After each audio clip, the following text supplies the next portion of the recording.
अस्सलाम वालेकुम नाज़रीन, आप देख रहे हैं power politics with Adil Abbasi. Election की तरफ बढ़ते हुए मुल्क की सियासत एक ऐसे मोड़ पर खड़ी हो चुकी है जहां इंतखाबी लड़ाई सियासी मैदान के बजाय अदालतों और सोशल मीडिया पर लड़ी जा रही है। पोलिंग डे तक 30 दिन अभी बाकी हैं, मगर आज भी कुछ एक्सेप्शंस को छोड़कर बड़ी जमातों की आला क़यादत बंद कमरों तक महदूद है। ना जलसे, ना रैलीज और ना ही कोई मीडिया इंटरेक्टिव सेशंस जो आमतौर पर इलेक्शन के इस मरहले पर होते हैं। दूसरी तरफ अदलिया से अहम फैसले आ रहे हैं। अगले दो दिनों में कुछ मजीद केसेस के फैसले होने हैं जिसका बराह रास्त असर फरवरी के इलेक्शन के आउटकम पर पड़ सकता है। क्या PTI को बल्ला मिलेगा? लेवल प्लेइंग के लिए अदालत किस हद तक इंतखाबी अमल में मुदाखलत करेगी? अगरचे इन सवालात के जवाब अदालती फैसलों से ही मिल पाएंगे, लेकिन इस दौरान गुज़िश्ता दिनों में कुछ अहम पेशरफ्त हुई है। काबीना की एक ज़ेली कमेटी तश्कील दी गई जिसमें अहम वज़रा शामिल हैं।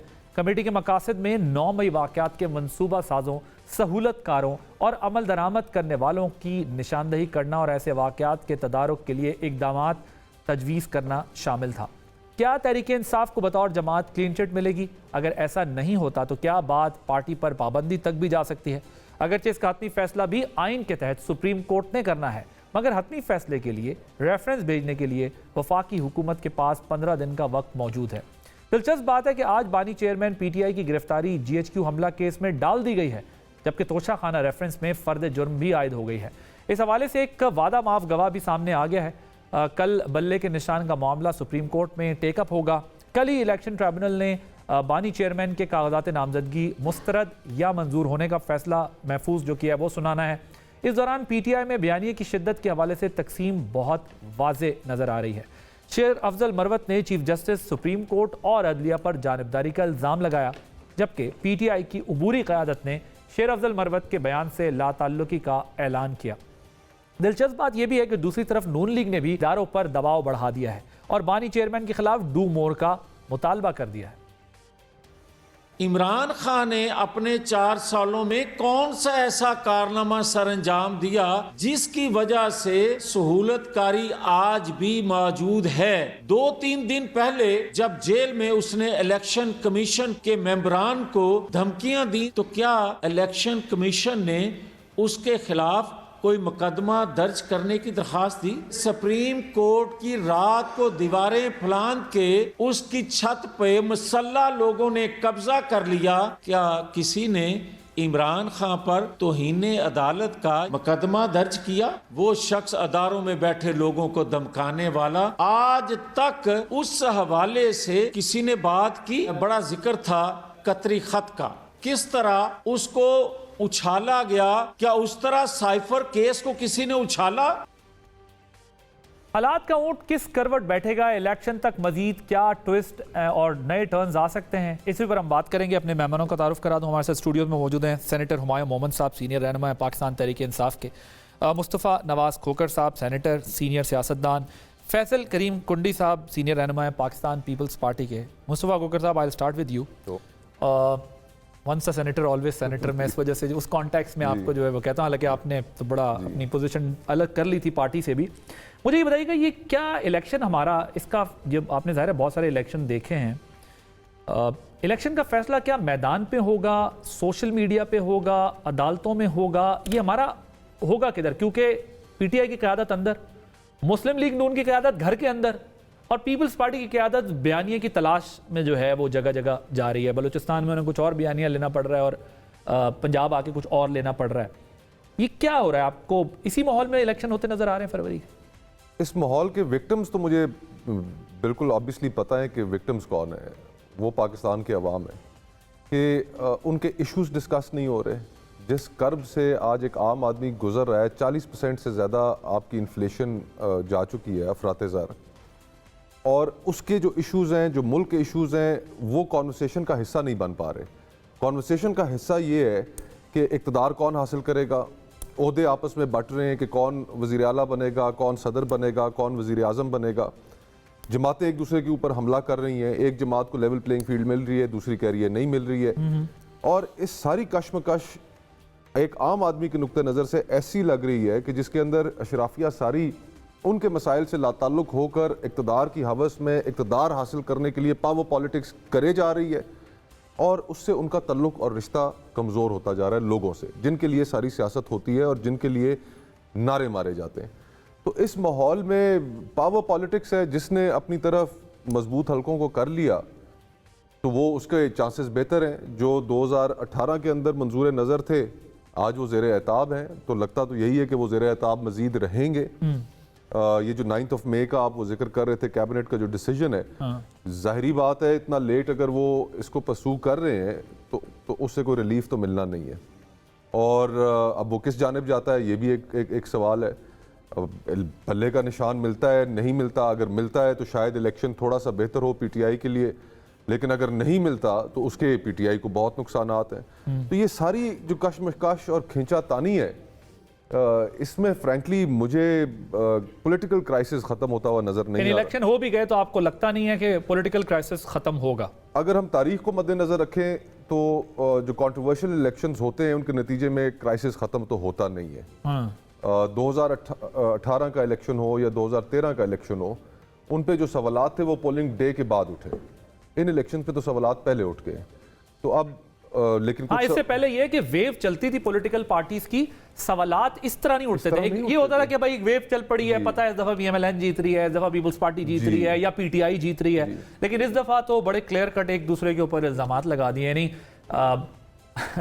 माजरत के साथ पीपल्स पार्टी ने सिलेक्टेड कहना शुरू कर दिया मियां साहब को, लेकिन कल से मेरा ख्याल है 2 हफ्तों से उन्होंने दोबारा से जो है वो स्टेप डाउन किया है थोड़ा सा कि नहीं अभी तो इलेक्शन पे पता चलेगा, एक होप डेवलप हो गई। सो अजीब और गरीब सा माहौल है ना। मतलब मुझे ऐसा लगता है ना वोटर को पता उसके साथ क्या होनी है, ना लीडर को पता उसके साथ क्या होना है, ना पॉलिटिशियंस को पता उनके साथ कौन सा वाला होना है या होनी है।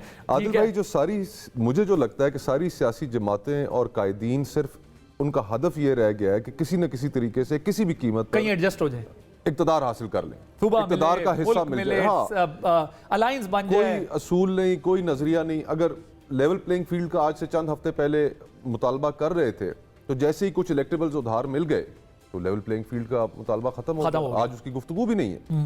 तो ये जो जमातें हैं, इन्होंने सियासत जो है वो लोगों से दूर करके सिर्फ इलेक्टेबल्स तक महदूद कर दी है कि इलेक्टेबल्स हमारे पास आ जाएं, और इसीलिए एस्टैब्लिशमेंट की खुशनुदी भी हासिल करना चाहते हैं कि वो एस्टैब्लिशमेंट अगर हमसे राजी होगी तो फिर इलेक्टेबल्स हमारी तरफ कुछ आ जाएंगे। बिल्कुल ठीक है। तो सियासत घूम फिर के इसका नाम तो नहीं है। तो आपके ख्याल में इस इलेक्शन से जो अचीव करने की कोशिश की जा रही है वो अचीव नहीं किया जा अचीव हमें क्या करना है, पहले तो इस पे भी क्लियर होना आदिल भाई। मैं अचीव हमें इस पे आता हूं क्योंकि पहले भी कई प्रोग्राम्स इस पे कर चुके हैं। ना मैनिफेस्टो डिस्कस हो रहा, ना पिछली गवर्नेंस किसी की डिस्कस हो रही, ना अगला किसी के पास कोई प्लान है कोई रिफॉर्म्स का कि बता रहा हो आप। बड़ा मुख्तसरन आदिल भाई, बाज़ाब्ता मैनिफेस्टो नहीं आया अभी तक, 1 महीना इलेक्शन के अंदर रह गया है। डॉक्टर साहब, अब इस मौजू से हट के जरा और आगे थोड़ा सा चलते हैं। आप पहले से ही मुश्किल में है आपकी पार्टी, ऊपर से आपके बानी चेयरमैन इलेक्शन कमीशन अरकान को धमकियां दे रहे हैं। अब उसका एक कॉन्टेक्स्ट बयान करने की कोशिश की जा रही है, लेकिन बहरहाल ये खबर बाहर आई कि जी वो कहते हैं जी मैं देख लूँगा article 6 and so on. Economist में मजमून भी लिख दिया उन्होंने, वही पुराना नैरेटिव दोहराया है, लेकिन बहरहाल उन्होंने लिख दिया। पोजीशन तो आप लोगों के लिए बड़ी ट्रिकी सी इसलिए हो गई है कि एक तरफ आप लोगों का बयान आता है कि नहीं हमारा तो इस्टेब्लिशमेंट से कोई लड़ाई नहीं है, गौहर साहब कहते हैं, शेर अफजल मरवत साहब इदारों को अदलिया को टेक ऑन करते हैं, और फिर मजमून तो ये बताता है कि आपकी लड़ाई तो है और आप मजमून को ऑन भी कर रहे हैं। बनी नहीं बात आप लोगों की या बनाने का इरादा ही नहीं है? बिस्मिल्लाहिर्रहमानिर्रहीम। देखिए इस तरह है, जो मजमून है ना वो एक्चुअली जो रिट्रोस्पेक्टिव जो शुरू की बात थी, जो हम बात करते अप्रैल मई की ऑफ 2022, वो उस पर्सपेक्टिव से की गई थी कि क्या क्या हुआ था। तो that was a retrospective analysis. उन्होंने अपने जो उनकी सोच थी उसको दोबारा उन्होंने कहा। और दोबारा क्यों कहना चाहा, वैसे क्यों ख्याल उनकी मर्जी पे चल रहा है काम, उनकी मर्जी। आज उनसे सुप्रीम कोर्ट के बारे में सवाल पूछा गया कि उन्होंने कहा कि मैं नहीं जवाब देता। तो क्योंकि आगे केसेस जो लगे नहीं, देखिए ये बात नहीं और क्या है सर? उन्होंने कहा ये बात नहीं। और क्या है सर, हमारे सियासतदान इतने ज़हीन और समझदार हैं कि सुप्रीम कोर्ट की ऐसी की तैसी फेर देते हैं, अगर अपने खिलाफ फैसला जा रहा हो, फेवर में आ रहा हो, कहते हैं नो कमेंट, वेल लेफ्ट। जब इमरान खान को वोट ऑफ नो कॉन्फिडेंस के तहत निकाला गया था, उन्होंने शोर नहीं मचाया था मुझे क्यों निकाला। He just took off his diary, पकड़ी और बाहर निकल गए, दैट्स इट। जो कोर्ट्स ने जो डिसीजन लिया था, देखिए जलसे की है। एक मिनट, जलसे ना, ना, ना, ना, ना, एक minute, hold don't mix it। जलसे, देखिए बात सुने, जलसे बाद में उन्होंने किए, हुकूमत में रहते हुए जलसा किया और साइफर लहराया। सर क्या बात कर रहे हैं? एक मिनट है, साइफर को एंडोर्स करवाया नेशनल सिक्योरिटी कमेटी में। उन्होंने बताया कि मुझे क्यों निकाला है। उन्होंने एंडोर्स नहीं करवाया, नेशनल सिक्योरिटी काउंसिल ने कहा कि ये मदाखलत हुई है, दे एग्रीड, उसमें डिमार्च भी हुआ था। देखिए जलसे में क्या कहा था खान साहब ने? लेकिन मैं एक बात कि भाई ये हुआ है मेरे साथ, तो उन्होंने कहा ये हो रहा है, मुझे तो इसका इल्म ही नहीं था, मुझे पता ही नहीं था। लेकिन मैं थोड़ा सा ये मुस्तफ़ा साहब की बात को आगे लेकर चलूंगा। इन्होंने बिल्कुल सही कहा है कि असल जो अवाम है उसके साथ नहीं है, लेकिन यहाँ पे थोड़ी सी मैं चेंज करूंगा। देखिए पाकिस्तान तहरीक इंसाफ ने जो लंगर खाना, जिसमें 3.5 मिलियन लोगों को फ्री खाना मिलता था, जो पनाहगाह था 1.1 मिलियन पर ईयर के लिहाज से होता था, जो सेहत सहूलत कार्ड अगर एक चीज़ को करे 3.2 million families equal to about 90 lakh के करोड़ के दरमियान में इंडिविजुअल्स ने उसको यूज किया। ठीक है, ये चीज ये याद रखें। जो हेल्थ की जो शॉक्स होती है ना, इकोनॉमिक शॉक्स में सबसे बड़ी है। Written in the column these kind of things कि भाई मैंने ये कॉम को दिया और मुझसे उन्होंने अपने लाहौर के जलसे में अपने पूरा मंशूर बताया हुआ है। अच्छा, उसके बाद मैं बात बताता हूँ, 3 साल में पाकिस्तान तहरीक इंसाफ 55 लाख जॉब दे चुके 3 साल में। डॉक्टर साहब आपकी बात ठीक है, गवर्नेंस के ऊपर तनकीद भी होगी, सर देखें ना, आप तारीफ भी करेंगे। उन्होंने इकोनॉमिस्ट में ये नहीं लिखा, इकोनॉमिस्ट में उन्होंने वो पुराना नैरेटिव दोहराया। कैसे छोड़ू सर, आप उसको रोज को लेकर चल रहे हैं। मैं तो उनकी बात को लेकर चल रहा हूं, उनकी बात को छोड़े ना।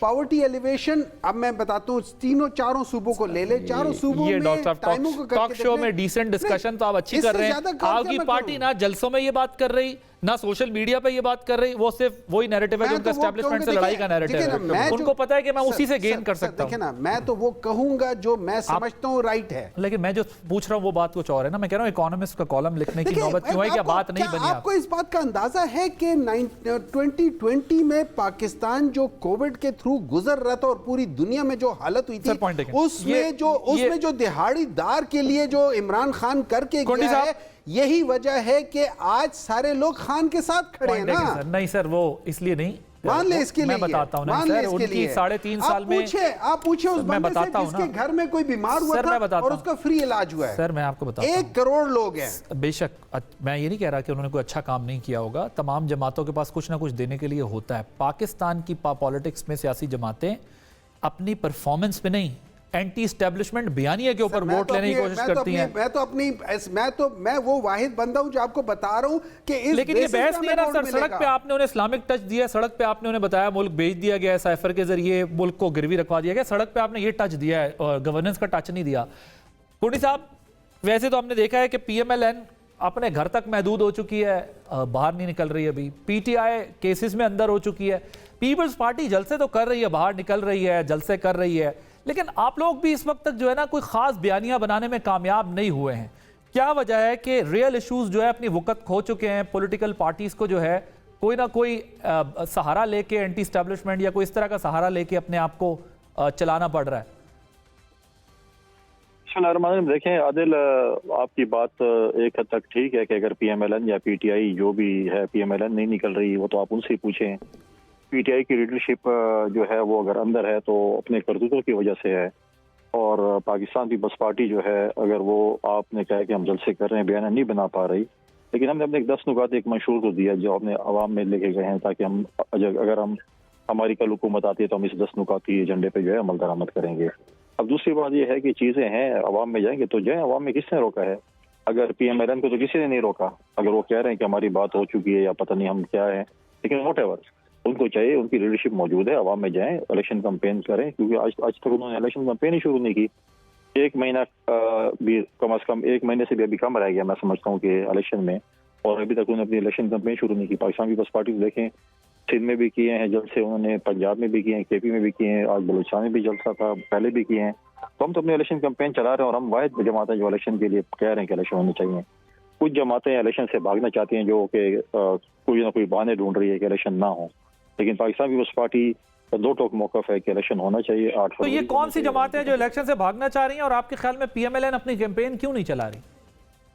देखें, 2 जमातें मैं समझता हूँ। एक तो JUI तो बड़ा ओपनली मौलाना साहब अफगानिस्तान में से पहले भी उन्होंने कह रही है कि बिल्कुल नहीं होने चाहिए, और जो PMLN है वो इलेक्शन कैंपेन शुरू न करना भी उनके लिए यही है कि शायद इलेक्शन से भागना चाहती हैं, क्योंकि कैंपेन अगर आप कहें कि हम तो वजीर आजम बन रहे हैं, वजीर आजम की बात हो चुकी है, तो आप देखें कि अभी तक तो मियाँ साहब के मुंह में मुस्कुराहट ही नहीं है वजीर आजम वाली के वो वजीर आजम वाकई बन रहे हैं या नहीं, या कैंपेन ही नहीं शुरू कर। कैंपेन अगर वाकई उनकी हुकूमत आ रही होती और वो जो है वहाँ इतने मकबूल होते, तो अभी तो क्या कि उनके आधे से ज्यादा पाकिस्तान में जलसे कर लिए होते, लेकिन आज तक उन्होंने जलसे शुरू ही नहीं की अपनी कैंपेन। लेकिन अगर वो मुस्कुराना शुरू हो गए तो आप कहेंगे तुम इतना जो मुस्कुरा रहे हो क्या गम है जिसको छुपा रहे हो, आपने तो किसी सूरत उन्हें नहीं छोड़ना।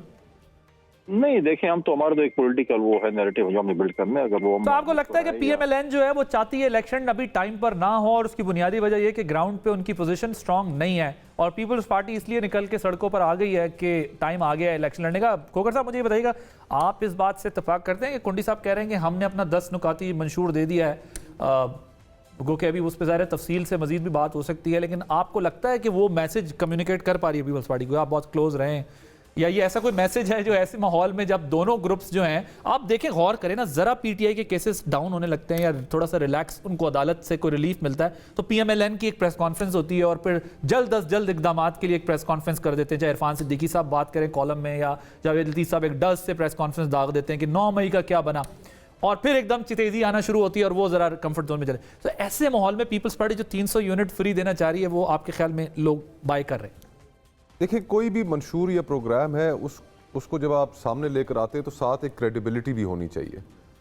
अचानक जहन में एक सवाल आ जाता है कि जनाब सिंध में आपकी बड़े अरसे से हुकूमत है और बहुत सी चीज़ें जो सेहत और तालीम के मुतल्लिक आपने कहीं, वो तो वैसे ही अब सूबाई सब्जेक्ट है, सेहत और तालीम अब वफाकी सब्जेक्ट तो है नहीं, तो ये तब्दीलियाँ वहाँ पर इतने लंबे अरसे में क्यों नहीं आ सकी? इसी तरह जब मुस्लिम लीग नून अगर कोई बात करेगी, जब मंशूर सामने लेकर आएगी, तो एक सवाल फिर ये जहन में आएगा कि जनाब आप बातें तो ठीक है, कागज़ की हद तक आपने लिख दी, अच्छी कर दी, लेकिन ये भी तो बताइए कि 16 महीने आपकी हुकूमत थी, उस 16 महीने की हुकूमत के अंदर आप ये कुछ क्यों नहीं कर सके जो आप अभी कह रहे हैं कि हम करेंगे?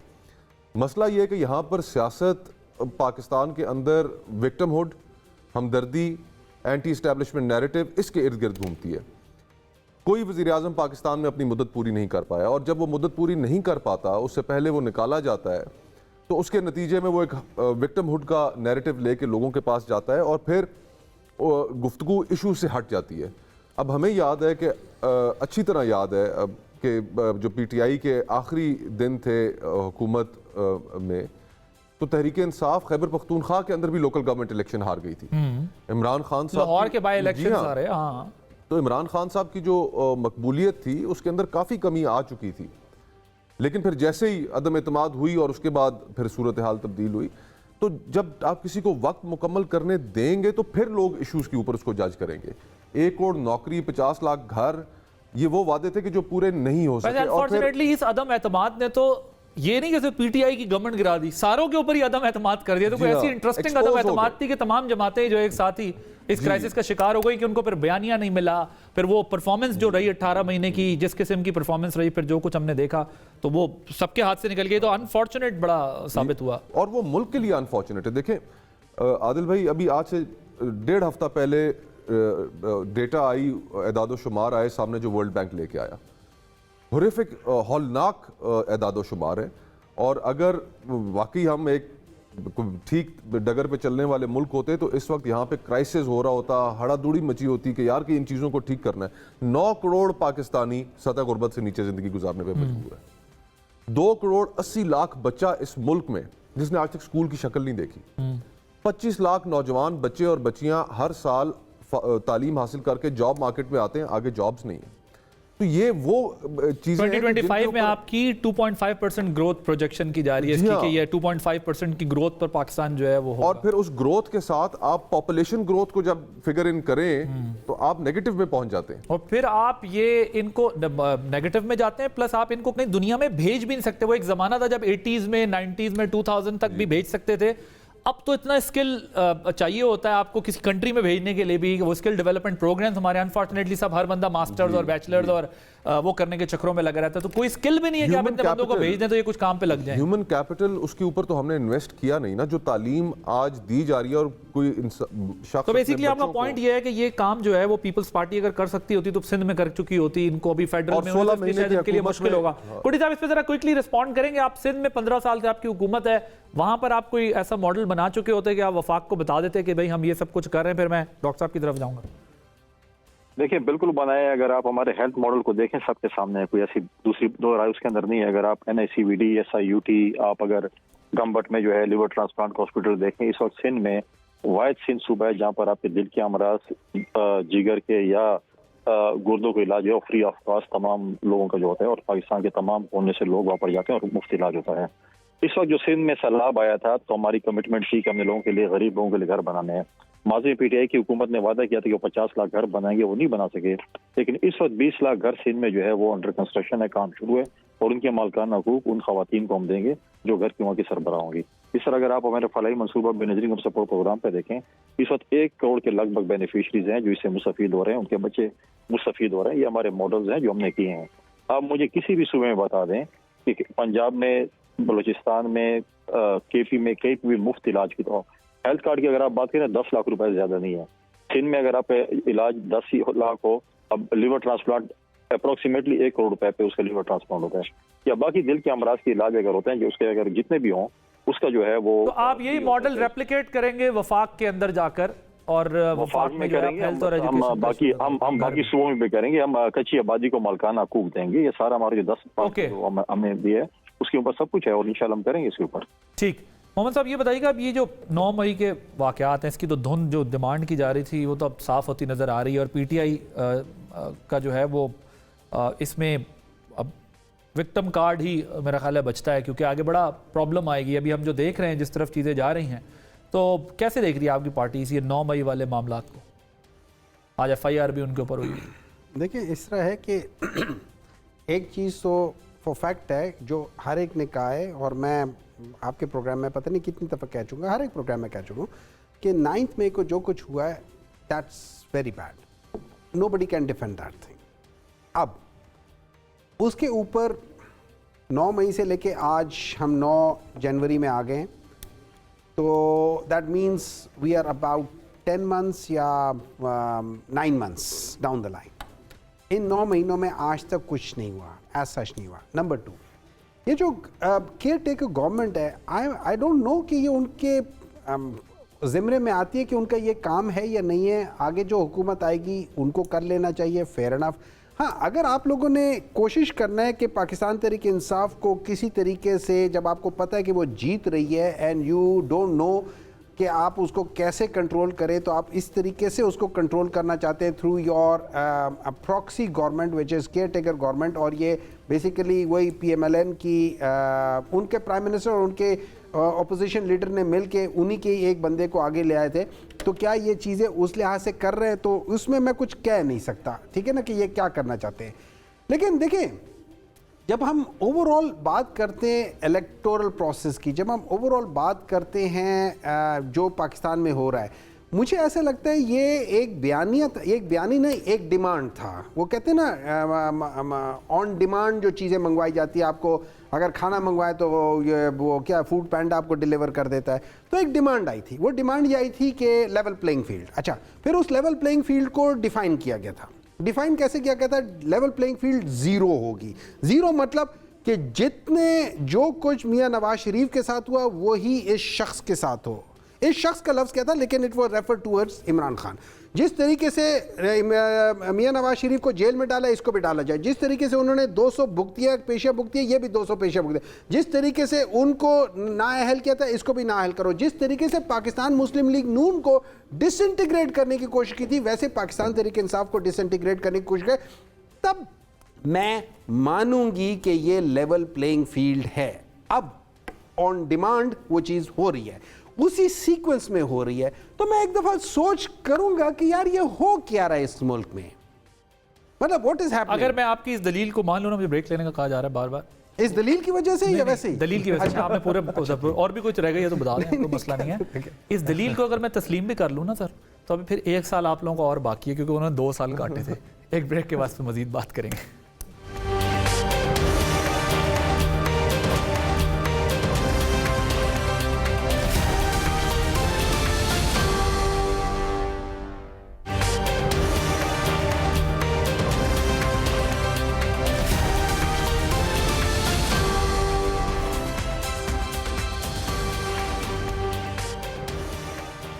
Welcome back. कुंडी साहब, ये बताइएगा कि क्या आप लोगों को भी लग रहा है कि पीटीआई के ऊपर अब जिस तरफ चीज़ें जा रही हैं कोई पाबंदी लग सकती है? बल्कि मैं ज़रा पहले मुस्तफ़ा साहब से भी इसका जवाब ले लूँ, फिर आपकी तरफ भी आता हूँ। मुस्तफ़ा साहब, मुझे ये बताइएगा 20 जनवरी तक रिपोर्ट देनी है। जो TORs हैं अगर वो पढ़ें तो बड़े दिलचस्प हैं कि वो देख रहे हैं कि फैसिलिटेटर कौन है, लीड किसने किया, वो सारी डिटेल्स उसके अंदर मौजूद हैं। आपको लगता है कि इस तरफ भी जो है वो देखिए, स्टेट जा सकती कॉन्स्टिट्यूशन है? के अंदर जो प्रोसेस दिया हुआ है ना, मैं पहले वो प्रोसेस आपको बता दूं मुख्तसरन कि वफाकी हुकूमत एक रेफरेंस बना के सुप्रीम कोर्ट को भेज सकती है कि कोई सियासी पार्टी अगर मुल्क के मफाद के ख़िलाफ़ काम कर रही हो तो फिर सुप्रीम कोर्ट उसको बैन सुनेगी, एक अपॉर्चुनिटी देगी और फिर वो प्रोसेस शुरू हो जाएगा। इससे पहले माजी में ये एक पॉलिटिकल पार्टी के साथ 70s के अंदर हुआ था, लेकिन इसका सॉरी फॉर इंटरप्शन, प्रोसेस ये ना जब वो अनाउंस करेगी उसके 15 डेज के अंदर जो है फिर वो करना होगा जी बैन। हाँ। तो अब गुजारिश ये कि एक तो इसके अंदर आई थिंक जो वक्त इतना गुजर चुका है वो सवालात ज़रूर उठ जाएंगे कि वक्त इतना गुजर चुका है, ये बात आपने पहले दिन क्यों नहीं की जब अगर आपके पास सबूत थे। तो ये सवाल तो फौरन उठ बट जाएगा। परसों तक तो इंटरिम मिनिस्टर प्राइम मिनिस्टर कह रहे थे ना कि नहीं हमें तो पता ही नहीं है कि अब आ रही हैं रिपोर्ट्स लेकिन I am not certain about it, not sure about अब इट। देखते हैं कि देखेंगे क्या होता है। क्या रिपोर्ट आती है। लेकिन जो 9 मई के हवाले से जो इंसिडेंट जो भी हुए उस दिन, जो परपेट्रेटर्स थे उन सारों को अरेस्ट भी किया गया, जियो फेंसिंग भी की गई, फिर बहुत से यूनिफॉर्म लोग भी फारिग हुए, तो ये चीज़ फिर पहले दिन आ जानी व्हाट अबाउट इफ दे चाहिए। Establish any connectivity? देखिए, वो अगर यही तो मैं कह रहा हूँ कि अगर वो करते हैं उसके अंदर और ये बात सामने आती है तो फिर इतना वक्त गुजरने के बाद काफ़ी देर से याद आया तो ये सवाल ज़रूर उठेगा। अच्छा, नंबर 1। नंबर 2 कि क्या ऐसा होना चाहिए? मैं ये समझता हूँ कि 9 मई के जो परपेट्रेटर्स हैं उनको ठीक है, आप आसन हुआ उसके ऊपर ट्राई कीजिए, लेकिन उसकी बुनियाद पे बाकी जमात को प्रोसिक्यूट ना कीजिए। मेरी ये जो लोग इन्वॉल्व हैं बस उनको। लेकिन हाँ, अगर पार्टी लीडर जो है वो लीडरशिप इन्वॉल्व होती है तो फिर पूरी पार्टी का बचना मुमकिन होगा। वो एमक्यूएम पाकिस्तान और एमक्यूएम लंदन वाला वो फॉर्मूला। तो फिर एविडेंस देखनी पड़ेगी ना कि एविडेंस सामने क्या आती है। पुटी साहब, आप लोगों को क्या लग रहा है कि ऐसा कोई वफाकी काबीना की तरफ से जो है पाबंदी लग सकती है? आप लोग क्या फोर्सी कर रहे हैं? ऐसे डिपेंड करता है कि वफाकी काबीना इसके ऊपर क्या फैसला करता है, क्योंकि इस वक्त निगरान हुकूमत है और उस पर अब वफाकी काबीना इसके ऊपर क्या चीज़ें वो करती है या क्या नहीं करती है, क्योंकि ये चीज़ें जो है वो तो डेफिनेटली गवर्नमेंट की तरफ से होती हैं और वफाकी काबीना उसकी मंजूरी देती है। अब क्योंकि अभी सब तो पॉलिटिकल हुकूमत नहीं है, एक निगरान हुकूमत है और इस पर अब मुझे नहीं पता कि उसके ऊपर क्या इनका जो है वो पॉइंट ऑफ व्यू है कि उसके ऊपर वो क्या करेंगे क्या नहीं करेंगे। लिहाजा जब होगा तो उसके ऊपर फिर डिबेट करेंगे कि क्या किस सूरत हाल पे है या किस सूरत हाल पे जो है वो नहीं है। जब आप लोग पीडीएम की गवर्नमेंट थी तो जो जिस वक्त ऑब्वियसली ये सब सिचुएशन हुई है तो क्या ऐसा कोई ऑप्शन आप लोगों के सामने आया था? नहीं, पीडीएम की हुकूमत में देखें 2-3 चीजें थी जो कि मैं भी कहता हूँ कि नहीं था। जब मियाँ साहब ये कहते हैं कि मेरे साथ ज्यादती हुई और ये चीज़ हुई और मैं जो है वो है, तो उस वक्त भी तो जो मियाँ साहब के साथ ज्यादतियाँ हुई थी तो उसके भाई ने तो एज ए प्राइम मिनिस्टर कभी भी कैबिनेट में, उसके रफका ने कभी कैबिनेट में ये चीज़ें नहीं की कि मियाँ साहब के साथ ज्यादती और इसको हम 16 महीने में कैबिनेट में कोई चीज़ डिस्कस हो या उसको आगे लिया जाए, या इस इशू पे भी कभी ऐसी चीज़ नहीं है कि हम आर्टिकल 6 लगाएं या कुछ लगाएं। पॉलिटिकल पार्टी से पाबंदी के हवाले से एक चीज़ थी कि जी पार्लियामेंट से चीज़ हो, लेकिन पाकिस्तान पीपल्स पार्टी नहीं चाहती कि पॉलिटिकल पार्टी से पाबंदियाँ हो। हम तो जमहूरी लोग हैं, पार्टियों में अच्छे बुरे लोग होते हैं, इसका ये मतलब नहीं है कि सारी पार्टी गलत है। अच्छे लेकिन कुंडी साहब उस वक्त प्राइम मिनिस्टर थे जब शहबाज शरीफ साहब, उन्होंने ये तो कहा था कि ये फौज के अंदर बगावत करने की एक कोशिश की गई थी और ये एक बड़ी खतरनाक एफर्ट थी, ये तो उस वक्त ही इज ऑन रिकॉर्ड। बिल्कुल है, लेकिन ये चीज़ कभी कैबिनेट में ऐसी डिस्कस नहीं हुई कि हम आर्टिकल 6 लगाएं या ना लगाएं या रेफरेंस भेजें या ना भेजें। लेकिन काबीना इस बात पे कन्विंस थी कि फौज में बगावत करवाने के लिए पीटीआई ने ऐसा किया है? देखिए, डिस्कशन बिल्कुल इसके ऊपर ऐसे कभी हुई नहीं है। पॉलिटिकल डिस्कशन डिबेट हुई है जैसे आप टीवी प्रोग्राम में कर रहे हैं जिससे होती है, लेकिन जब चीज़ होती है एक होता है कि आपके साथ डिबेट करें, एक होता है कैबिनेट में एक संजीदगी से एक मतलब एक समरी बोलें या एक चीज़ हो जिसको। तो हम ये समझ सकते हैं कि ये प्राइम मिनिस्टर की जाती राय थी, कैबिनेट में ऐसी कोई बात नहीं की शहबाज शरीफ साहब ने? नहीं आई थी, नवाज शरीफ साहब के हवाले से भी कोई बात नहीं आई थी कि उनके साथ माजी में ज्यादती हुई है या उनके साथ क्या हुआ है, और ये चीज़ भी नहीं आई। ये भी नहीं आई, तो ये उनकी अपनी जाती राय है शहबाज साहब की कि उनको लगता था ऐसा? नहीं, वो मतलब ये चीजें तो देखें कैबिनेट में नहीं आई तो जाती राय हुई ना। टीवी प्रोग्राम में भी हम भी डिस्कस करते हैं और चीजें भी हैं, लेकिन ऑफिशियली कैबिनेट में इसका कोई ऐसे सच लॉ मिनिस्ट्री से कोई ऐसी समरी नहीं है इसकी। ठीक है, आप कह रहे हैं ना बैन लगाने पे कोई ऐसी चीज़ थी ना और ना ही ऐसी कोई डिस्कशन हुई थी। मोहम्मद साहब मुझे बताइएगा, शेर अफजल मरवत ने आज इल्ज़ाम लगाया है कि मरकज़ी तंजीम को उनसे कोई मसला है जो आपकी फेडरल की वो है, बाकी सेंट्रल की जो है। बानी चेयरमैन की तर्जुमानी मुझे ज़रा बताइएगा, ये कौन कर रहा है? ये बैरिस्टर गौहर साहब कर रहे हैं चेयरमैन बतौर, या शेर अफजल मरवत कर रहे हैं?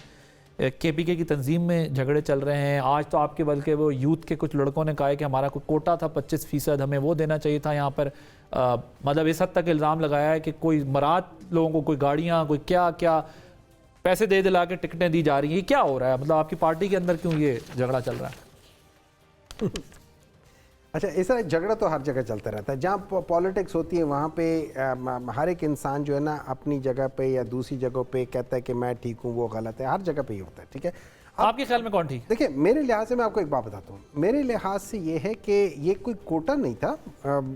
इमरान खान हमेशा कहते थे कि मैं जो यूथ है मैं उनकी रिप्रेजेंटेशन, मेरी कोशिश होगी मैं 25% तक ले जाऊं। मतलब उनमें से अब ये याद रखें, यूथ मींस लेस देन 40 या 45, उससे हम यूथ 70 पे भी यूथ हमारे यहाँ कंसिडर हुई है, 75 को भी यूथ ही समझा गया। देखिए वो और बात होती है। You need to mix everything, mix the old and. चलिए सर, उस कोटे से निकल के मुझे शेर अफजल मरवत और बैरिस्टर गौहर साहब वाले मसले में क्या है? मेरे ख्याल में उनके एक प्रेस कॉन्फ्रेंस हुई थी जिसमें शेर अफजल मरवत साहब ने कहा था कि गौहर साहब इज़ द चेयरमैन और जो वो कहेंगे ठीक है। और वो चेयरमैन साहब भी ऑब्वियसली इमरान खान से वो लेते हैं। लेकिन मैं एक बात बताऊं, मैं अप्रिशिएट करता हूं शेर अफजल मरवत को कि पाकिस्तान तहरीक इंसाफ के अंदर जो एक इलेक्ट्रिसिटी की जो कमी आ रही थी, जो एक वो नहीं होता वो स्टिंग का इश्तिहार आता होता है, वो पहले वो सारी बिजली हो जाए, उन्होंने अपने वहाँ पे जाके जिस तरीके से उस सारी चीज़ों को उठाया था, I really appreciate that thing. That was something which was lacking and he really filled it very well. So credit goes to him for that thing. अब रह गई बात कि वो तर्जुमानी कौन करता है। तर्जुमानी के लिए पाकिस्तान तहरीक इंसाफ की तरफ से बिल्कुल आए हुए हैं, उसमें जो 4-5 बंदों के नाम आए हुए हैं कि ये करेंगे। उनमें शेर अफजल मरवत साहब का एज एन पार्टी पॉलिसी उनका नाम नहीं है, लेकिन तो इसका मतलब पार्टी उनके बयानात पे ट्रस्ट ही नहीं कर रही ना? नहीं, ये बात नहीं है। पार्टी में मेरा नाम भी नहीं है, इसका मतलब है कि पार्टी मेरे बयानात पे ट्रस्ट नहीं करे। नहीं, इट्स नॉट लाइक दैट। आपने पूरे हर एक का बयानात नहीं दे रहे ना कि वो ट्रस्ट ना करें। नहीं, देखिए, ये हर एक इंसान का अपना अपना वो होता है। अब कितनी दफा ऐसे होता है कि एक बंदा वो बात करता है। अच्छा, जैसे ये जब उन्होंने चीफ जस्टिस ऑफ पाकिस्तान पे तनकीद की, उसके बाद ये नोटिस जारी, जब चीफ जस्टिस पे उन्होंने तनकीद की उसके बाद ये नोटिस जारी हुआ पार्टी तर्जुमानों की तरफ से। देखिए, उन लोगों ने जो किया, जिस लिहाज से किया, वो अपनी जगह पे। तो क्या ये गुड कॉप बैड कॉप है? क्योंकि आप कह रहे हैं दोनों ही ठीक है अपनी जगह। नहीं, मैंने ये तो नहीं कहा कि दोनों ठीक है। उन्होंने पार्टी को एनर्जाइज किया। मैंने उनकी उन बात को मैंने सराहा है जो उन्होंने किया है, जो उस लिहाज से I think that was something which was needed. आप उनके स्टेटमेंट से एग्री करते हैं जो उन्होंने सुप्रीम कोर्ट के बारे में कहा? मैं उनके जो सुप्रीम कोर्ट के उन्होंने जो कहा है मैं उससे एग्री नहीं करता, लेकिन मेरे अपने दिमाग में बात सवाल उठते हैं। बात ऐसे सवालत के जैसे मैं मिसाल के तौर पे देता हूँ कि मैं एज अ लॉयर जब वहाँ खड़ा हूँ, आप मुझे कहते हो कि यार तुम अपना नाम बदल दो। मुझे ये सवाल उठने के नहीं है कि भाई आप अपने नाम से सरदार हटा दो। दीज काइंड ऑफ क्वेश्चन, देखिए, ये कंट्रोवर्शियल चीज़ें हैं जो आपको नहीं करनी चाहिए। ये वैसे ही वो है, भाई why are you asking me to change my name. मैं चाहे पुराने ख्याल में हो सकता है मैं वो ब्रिटिश एरिया के लिहाज से चलना चाहता हूँ, भाई हु आर यू। आपको ये चीज़ नहीं करनी चाहिए। बात सवालात ऐसे थे। फिर एक और बात थी कि जिसमें कि भाई इस्लाम के ये वो नहीं है। इस्लाम में मैं एक बात बता देता हूँ। फॉर एग्जांपल, एक आदमी वो तोहमत लगाता है, अगर वो उसके लिए 4 वो नहीं कर सकता, क्या कह सकते हैं उसे, गवाह नहीं ला सकता, तो इस्लाम ये कहता है कि उस बंदे को उसके ऊपर वो एक इस्लामिक वर्ड है, मुझे याद नहीं आ रहा, लेकिन उसके ऊपर वर्ड लिखते हैं और उसके बाद उसकी गवाही हयात नहीं हो सकती। तो माफ कर देना इज अ सेपरेट थिंग, सजा का कायम रहना इस बाज़ दफ़ा या वो गवाही या वो चीज़ जो होती है ना उसका अपनी जगह होता है। तो बहुत सारी चीज़ें हो जाती है, उसमें आपने नहीं जाने। कुटी साहब, मुझे ये बताइए कि बिलावल साहब ने बानी चेयरमैन से कहा है ज़रा तौबा ताइब कर लें और माजी से कुछ सबक सीखें। आप वो बातचीत पे भी उन्होंने यही कहा है, उन्होंने कहा भाई हम तो तैयार थे बात करने को, लेकिन वो तो हमें चोर डाकू समझते हैं, तो उन्होंने हमसे क्या बात करनी है। तो कुंडी साहब, ये आपको क्या लगता है उनको फिर कितने अरसे तक जो है वो अपनी तस्हीह करनी होगी? क्या तजवीज़ कर रहे हैं सियासी तौर पर, पॉलिटिकली उनको और क्या करना होगा? वो तो बात करने को तैयार नहीं, और आप लोगों ने भी कहा जब वो तैयार नहीं है तो आगे कैसे बढ़े? देखें आदिल, आपने भी काफ़ी टीवी प्रोग्राम किए हैं और आप देखें जब भी पीटीआई के हमारे यहाँ पे जब आपके पास मेहमान आते, किसी भी चांस पे जाते थे, किस किस्म की गुफ्तगू करते थे, और इनके चेयरमैन से लेके सब और कहते थे कि सिवाय हमारे सब चोर और डाकू हैं, ये हम ये हैं। तो इनकी हुकूमत थी 4 साल, तो वक्त तो ये था कि इनके साथ एंटी करप्शन भी थी, नैब भी थी, तो हम सबको टांग देते अगर हम गलत थे, लेकिन वो ये नहीं कर सके और कहते हम इनके साथ हाथ नहीं मिलाना। पाकिस्तान की सलामती के हवाले से जब भी कोई ऐसी मीटिंग्स होती थी, अपोजिशन होती थी, तो उस वक्त के वज़ीर आज़म गायब होते थे कि मैं इनके साथ बैठने को तैयार नहीं हूँ। और फिर जो चीज़ें जब हमारे लीडरान, चाहे उसमें आसिफ अली जरदारी साहब हों, फरियाद तारपुर साहब हों, या बाकी पॉलिटिकल लीडर्स बाकी जमातों के भी हों, जब उनको गिरफ्तार किया जाता था और जब ले जाते थे तो कहते थे कि ये इदारे जो हैं और जो है वो अदालतें आज़ाद हैं और उनसे जाके अपनी जमानतें करें और सबके सामने जाएं। आपको याद होगा फरियाद तारपुर को ईद की रात पे उनके लिए जेल खोली गई और स्पेशल उनको जो है वो जेल में डाला गया। और फिर अमेरिका में खड़े होकर उस वक्त के वज़ीर आज़म ने क्या बोला था कि मैं पंखे भी उतार दूंगा और मैं अपनी फ्रिज ले जाऊंगा, क्या क्या चीज़ जेल मैनुअल सारा मैं चेंज कर दूंगा। लेकिन उसके बावजूद भी जब हमारी हुकूमत आई, सबसे पहले चेयरमैन बिलावल भुट्टो जरदारी साहब ने, फिर प्रेसिडेंट जरदारी साहब ने पार्लियामेंट में खड़े होकर कहा कि हमें मुज़ाकरात करने चाहिए और हमने मुज़ाकरात की टेबल पे इनको लेके आए और मुज़ाकरात हो भी रहे थे। और इस दौरान इन्होंने 9 मई कर दिया, तो 9 मई के बाद मुज़ाकरात सबूताज हुए। हम पॉलिटिकल लोग हैं, पॉलिटिकल लोगों में जो देखें ऐसे मुज़ाकरात तो इलेक्शन वाले उससे पहले भी सैबोटाज हुए थे ना, जो कमेटी बनी थी और उसके अंदर आप लोग डेट दे रहे थे सितंबर की, अक्टूबर की, वो दे रहे थे जुलाई की, वो जिसमें सारे बैठे थे, उस वक्त भी तो मसला बन गया। पॉलिटिकल लोगों में जो है पॉलिटिकल, और पीडीएम को भी तो ये मशवरा दिया गया था कि आप आने के बाद जब इन्होंने जलसे करना शुरू किए थे तो आपको मशवरा दिया गया था कि आप इलेक्शन में चले जाएं, फेयर मैंडेट लें, लेकिन उस वक्त कोई भी नहीं माना, ना आपकी पार्टी मानी, ना PMLN मानी, ना मौलाना साहब माने, और फिर उसके बाद हम ये क्राइसिस देख रहे हैं। नहीं किसी देखें उस वक्त किसी की ख्वाहिशात पे इलेक्शन नहीं हो सकते थे। देखें टेबल टॉक्स भी होते थे, कभी आप एग्री हो जाते हैं, कभी पॉलिटिकल पार्टीज आपस में डायलॉग्स करती रहती हैं, इख्तलाफात भी होते हैं, बैठते भी हैं, बातचीत भी करते हैं, इख्तलाफ राय भी होता है, लेकिन ऐसी चीजें नहीं होती मतलब बैठ के। लेकिन बात यह है कि अब ये देखें इन्होंने जिस तरीके से उस वक्त अपने जो है वो रवैया रखा, ठीक हम कहते हैं नई पार्टी है चलो ऐसा चीजें, लेकिन उसके बाद जब ये चीज हुई 9 मई को, उसके बाद गिरफ्तारें भी हुई, चीजें भी हुई, तो उसके बाद जब ये चीजें हम तो भी कहते हैं कि पॉलिटिकल पार्टीज के आपस में बैठकर एक चार्टर साइन करना चाहिए इस मुल्क के लिए, इस मुल्क की प्रॉस्पेरिटी के लिए, फ्यूचर के लिए, और सब इसका सबसे अहम यूज जो है वो फ्री एंड फेयर इलेक्शन है। जब तक इस मुल्क में फ्री एंड फेयर इलेक्शन नहीं होंगे, मैं नहीं समझता कि मुल्क जो है वो सही रास्ते पे चल सकता है। ठीक है, एक ब्रेक लेते हैं, ब्रेक के बाद डिस्कशन को कंटिन्यू रखेंगे।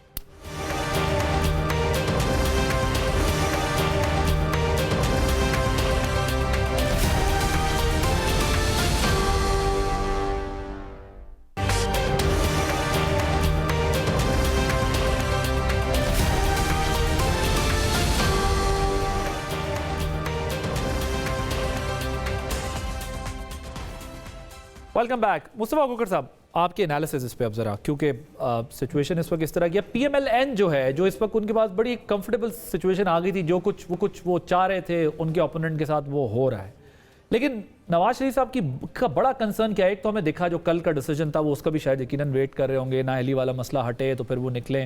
पहले ये इत्तलात थी कि फर्स्ट वीक में जैन के जलसे शुरू हो जाएंगे, अब चले गए 24 के बाद की बात हो रही है। या जो आपको क्या लगता है कि वो अवामी इज्तिमात से परहेज़ क्यों कर रहे हैं? मुझे समझ में नहीं आ रही, और जो मुस्लिम लीग नून के दोस्तों से मुलाकात होती है वो भी इस चीज़ पे काफ़ी परेशान है कि ये आखिर क्या हो रहा है। अभी तक टिकट्स के फैसले नहीं हो चुके और शेड्यूल लोगों कागजात जमा करा चुके हैं, कैंपेन्स जिन लोगों को टिकट्स कंफर्म हो चुके हैं दीगर पार्टीज़ में या आज़ाद उम्मीदवार हैं, वो कैंपेन्स शुरू की हुई हैं उन्होंने, लेकिन मुस्लिम लीग नून अभी तक बैठी हुई है। गालिबन शायद इस्तेकाम पार्टी के साथ जो सेटलमेंट थी, MQM के साथ जो सेटलमेंट थी, वो जलसों से तो नहीं रोकती ना आपको। तो जलसा आप करें, उम्मीदवार आप भी हो सकते हैं, ये भी हो सकते हैं, ये भी हो सकते हैं, कोई भी हो सकता है। इस्तेकाम पाकिस्तान पार्टी की भी हो सकती है। जितना अरसा उन्होंने खींचा है इस टिकट के इंटरव्यूज़ और सारा प्रोसेस, वो तो एक कॉर्पोरेट कंपनी की तरह लग रहा था, एक पॉलिटिकल पार्टी की तरह तो नहीं लग रही थी मुस्लिम लीग नून कि जल्दी जल्दी आप फैसले करें, कैंडिडेट्स को मैदान में उतारें, और फिर अभी तक मंशूर का तैयार ना होना। गालिबन शायद इस वजह से हिचकिचा रहे हैं कि 16 महीने की हुकूमत का जो बोझ है वो ऐसा है कि जिसको लेकर अवाम के अंदर जाना मुश्किल होगा, एतमाद की कमी हो सकती है। इसके अलावा तो मुझे और कोई चीज़ समझ नहीं आती। लेकिन उसमें तो एक चीज़ ये भी कंसीडर होगी ना कि उसमें मियां साहब का डिसीजन था, अगर वो चाहते तो PDM की गवर्नमेंट टूट भी सकती थी और वो पहले भी बाहर आ सकते थे, लेकिन उन्होंने भी कहा था कि अगर जलसों के जरिए हमसे धमकियों के जरिए इलेक्शन लेना है तो फिर हम नहीं देंगे, और उसका नतीजा आज हमने देख लिया। वो और भी कंसिडरेशंस थी, खैर वो वक्त गुजर गया है, लेकिन उस वक्त उनको एडवाइस भी मिलती रही है और मशावरत भी होती रही है, मशवरा मिलता रहा है कि आप निकल के फ्रेश लेकिन ट्रस्ट डेफिसिट था, मेरा ख्याल है डरे हुए थे कि कहीं दोबारा फ्रेश मैंडेट लेके पंजाब के अंदर इलेक्शंस नहीं कराए, खैबर पख्तूनख्वा के अंदर नहीं कराए और उस वक्त ये दावा किया कि जी इलेक्शंस पूरे मुल्क में एक दिन में होने चाहिए। और जब एक दिन इलेक्शंस होने की बारी आई तो जानते बूझते हुए मरदमशुमारी नोटिफाई कर दी कि इसके नतीजे में जनरल इलेक्शंस भी डिले हो जाएंगे। तो 3 इलेक्शंस जो हैं अभी तक मुस्लिम लीग नून की हिचकिचाहट नजर आई है उनमें उतरने से। ये सिलसिला पिछले कुछ 1.25 साल से चल रहा है। Care taker governments beyond 90 days, साल हो गया केयर टेकर गवर्नमेंट्स बैठी हुई है। तो एक क्लियरली एक चीज नजर तो आपको आती है कि इलेक्शन से घबरा रहे हैं। ठीक। डॉक्टर साहब, आपने तो 2 फर्म्स और हायर कर लिए हैं अमेरिका में और लॉबिंग फर्म्स के जरिए आप जो है वो इलेक्शन लड़ना चाह रहे हैं। क्या ये पीपल्स पार्टी जो आप लोगों को मशवरा कर रही है सियासी रुजू करने के लिए, इसीलिए दे रही है कि आप कुछ और ट्रैक पे चले गए हैं, जिस तरफ से आप चाह रहे हैं उस तरफ से नहीं मिलना कुछ? देखिए, अब मुझे नहीं मालूम कि इसके डिटेल्स का नहीं मालूम, लेकिन मैं एज अ अपनी एनालिसिस करता हूँ। 2 चीज़ें होती हैं अमेरिका के, अगर आप उनको समझे तो उनकी 2 चीज़ें। एक उनकी गवर्नमेंट है जो कि एक आदमी अपने नाम पे प्रेसिडेंट बनता है, वो अपनी टीम बनाता है, तो वो गवर्नमेंट है और गवर्नमेंट की एक फंक्शनरीज है। एक चीज़ है जो उनके सेनेटर्स हैं। अब ये सेनेटर्स के साथ आप अपनी जो मिसअंडरस्टैंडिंग्स हैं जो पाकिस्तान तहरीक इंसाफ की थी, जिस बेसिस पे मिसअंडरस्टैंडिंग, उसको क्लियर करने के लिए। लेकिन मैं 1-2 बात बताता हूँ। देखिए, वो आप हर पार्टी की जो प्रायोरिटी है वो देख सकते हैं। अगर गढ़ी खुदा बख्श की बात करें तो मकबरा आता है, अगर हम रायवंड की बात करें तो आलीशान 1700 के केनाल पे घर। अगर आप मियाँ वाली की बात करते हैं तो आपको नमल यूनिवर्सिटी के नाम आता है। तो आपको बनी गाला इसमें नहीं शामिल? Bani Gala is not his living place ना, वो अपने इलाके की बात कर रहा हूँ ना। रहता था सर बनी गाला में? बनी गाला में तो 10 और बंदे भी रहते हैं, लेकिन उनका सिर्फ घर है, उनकी जायदाद है। लेकिन वो अपने इलाके के लिहाज से करें ना, मैं उन इलाकों के लिहाज से करूँ ना। मियाँ वाली में आप देखिए बाहर उन्होंने फार्म क्या हाउस बनाया बना है। सकते हैं, लेकिन मियाँ वाली में नहीं बनाना चाहिए। नहीं, मियाँ वाली में नहीं, मैं बता रहा हूँ कि उनके वो जो प्रायोरिटी है ना, इन लोगों ने किस पे सबसे ज्यादा वो किया हुआ है, किसको भेजने की कोशिश करते। रही बात ये कि क्या पाकिस्तान, मोहम्मद साहब बहुत शुक्रिया, वक्त खत्म हो गया, running out of time. Mustafa Nawaz Khokhar, सलकरीम कुंडी साहब, आप तीनों को बहुत शुक्रिया। आदिल अब्बासी को इजाजत दीजिए, अल्लाह हाफ़िज़।